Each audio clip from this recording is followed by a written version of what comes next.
Good morning, Clearwater, Pinellas, Zephyr Hills, Lakeland, and the surrounding Tampa Bay area. Welcome to the Global Dispatch Radio. We are theglobaldispatch.com. This is Brandon Jones. We're here to catch you up on the news, everything from politics, religion, pop culture, weird news. We have everything at theglobaldispatch.com.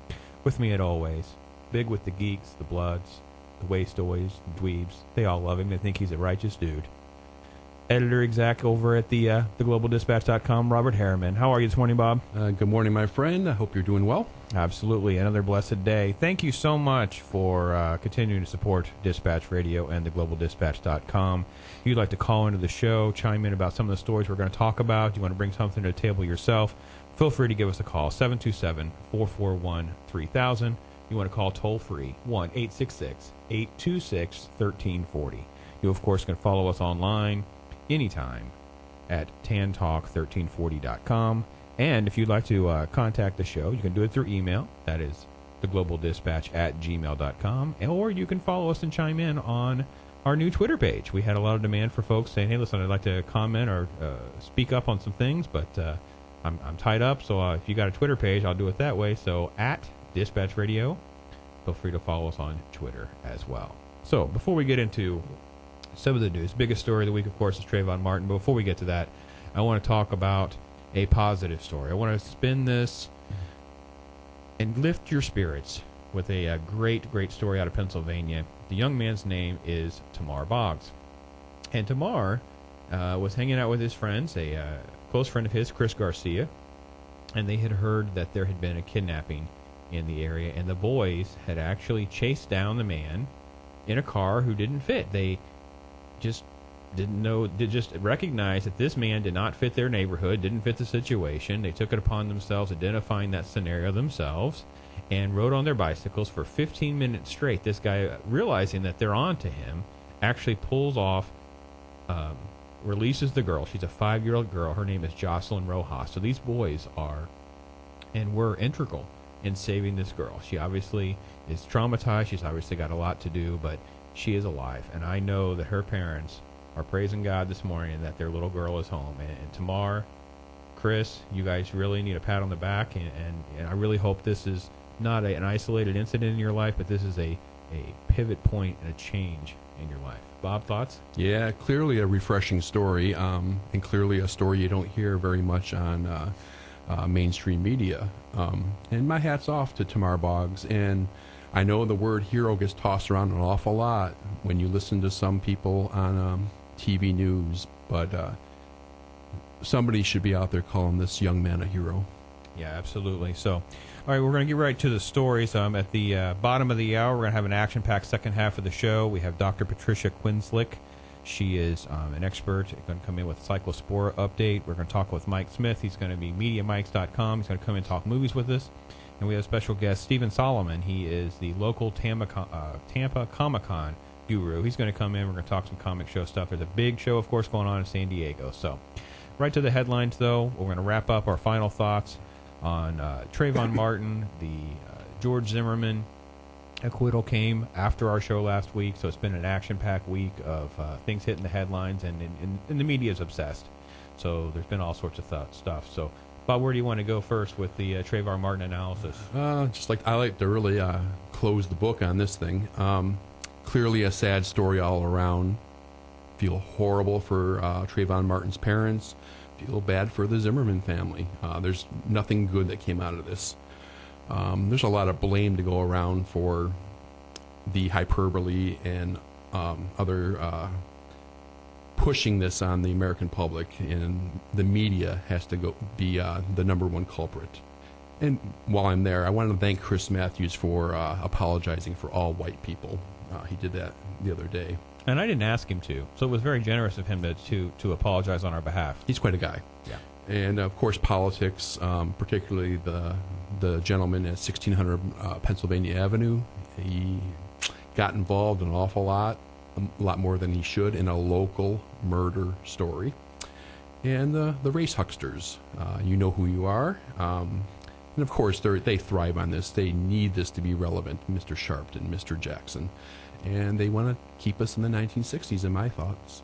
Well, let's go to some because they did rile up a lot of emotions, and we've had a lot of violence. We had a waiter who, during the protests in Oakland, the protesters are attacking this restaurant. This was on day 3 of the protests. The restaurant had already endured violence and vandalism already, so he actually kind of got, kind of waving his arms, got out there in their face and said, listen, cut us a break. They smashed him in the face with a hammer. We had a jogger that was attacked, and of course in Baltimore, we had several black men who attacked a random Hispanic person in Baltimore, beating him, attacking him. It's just, for me, I'm struggling with the connection. I don't understand how the protesting, the violence, the vandalism, the set things on fire, breaking windows is remotely helping Trayvon Martin's family. Even if you completely despise George Zimmerman, you believe that he got off lucky and all of that, how is it setting something on fire, hitting a waiter in the face, and more importantly, to Al Sharpton, how is it getting these people arrested by riling them up and actually committing crimes is actually benefiting you? And for those of you that are supporting Al Sharpton, you have to kind of scratch your head and go, listen, he's getting people arrested because he's riled them up into these events. I mean, what else is there to say to that? It's just shocking. Yeah, it's just, like I said, it's just Al Sharpton has to remain relevant. I mean, the guy has a very shady past. Nobody seems to point it out. Interesting thing happened on television the other night, which I found quite ironic. And I am as you know, and many of the listeners know, I am no fan of Sean Hannity. But he had a gentleman from the NAACP on, and who was really blasting the Zimmerman trial. And Hannity asked him, well, during this trial, there were 61 black murders in Chicago during that period of time. Can you name one victim by name? No, it just couldn't happen. So, again, I'm using this term awful frequently, but agenda-driven. Well, Bill's going to cue up a soundbite we have from the Hannity show here in a second. It's an interesting one because now we're seeing the different spin on things, and a couple things that you're seeing. And again, the media push the talking points down a road. So what we've heard this week and what you'll hear for the next, I believe, week to 10 days is all of the black families are going home and they're having these conversations with their children. That's number one. And then the second thing is on the other side of this, the critics and the George Zimmerman supporters are now racing to tighten up the case, make sure they defend everything, the integrity of the case and all of that.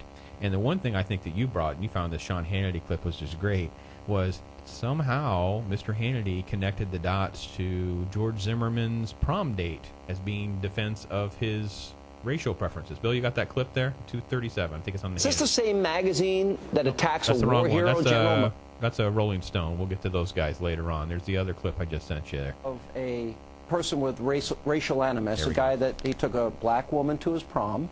He mentored black children with a program. After the program concluded, he also continued mentoring them, brought minority children into his home, and then stood up for a black homeless man against the Sanford police. Does that fit the profile of a man that's racist? It may or may not. It may or may not. It the doesn't. point is that and then, of course, Fox spirals into screaming and yelling. As most of the time Fox does. But though I gave a rare kudos to Hannity a moment ago, he is clearly one of the larger figures that are lionizing George Zimmerman. And I'm sorry to say, I don't believe George Zimmerman is racist, but to say he's not racist because he took a black girl to the prom, really, Sean?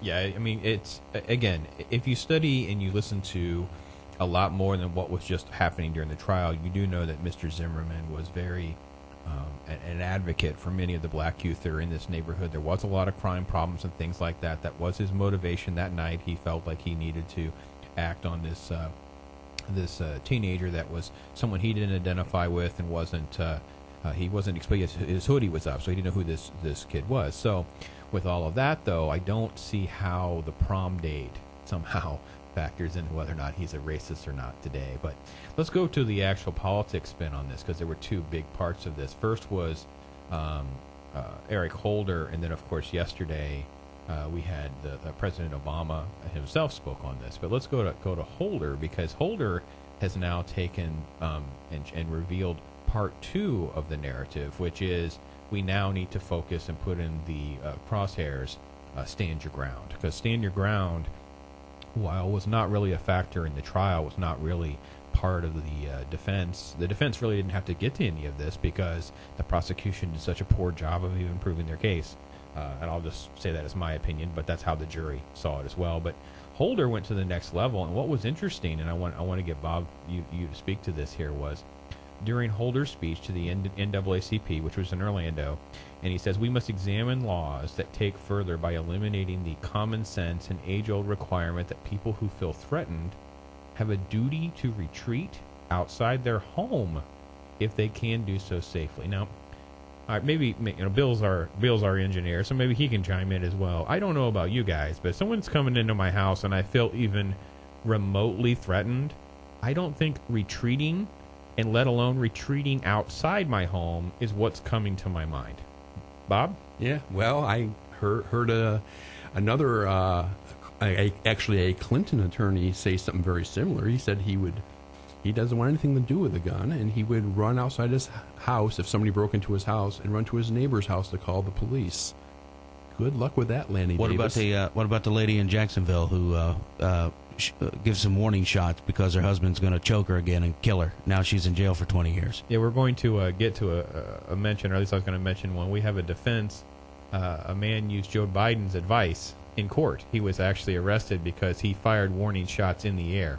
He went to court for the discharging his firearm, and he says, well, basically I just did what Joe Biden told me to do. The guy was running, so I just shot in the gun in the air. So what did I do wrong?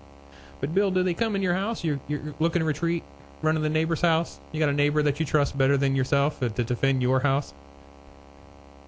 I did something around July 4th one time, a long time ago, back in the 90s, and my cousin's like, okay, you go next. I'm like, well, I don't know. And then a mom and a daughter was watching, and it's like, kaboom! And then we ran back inside, and nobody never came by. It's an apartment complex. So anyway, I don't quite know Mr. Holder's point to all of that. I don't think Americans are retreat first minded. But that's going to be part of the narrative too, folks, is stand your ground. We have Stevie Wonder protesting to come to Florida because of stand your ground. That's actually what he says in his to his fans. He actually was on stage when that was done. So then we get to the president. We'll wrap up with this because he spoke yesterday. And it's become a very polarizing response. And unfortunately, that's been the case with our president. People that don't like him oppose to nearly everything he says, and people that do like him love everything he says. And unfortunately, his speech yesterday, which was a very emotional speech about Trayvon, and he says, when Trayvon was first shot, I said that this could have been my son. Another way of saying that is Trayvon Martin could have been me 35 years ago. Now, I don't know about anyone else. Maybe someone can send me a link. It's theglobal.dispatch@gmail.com.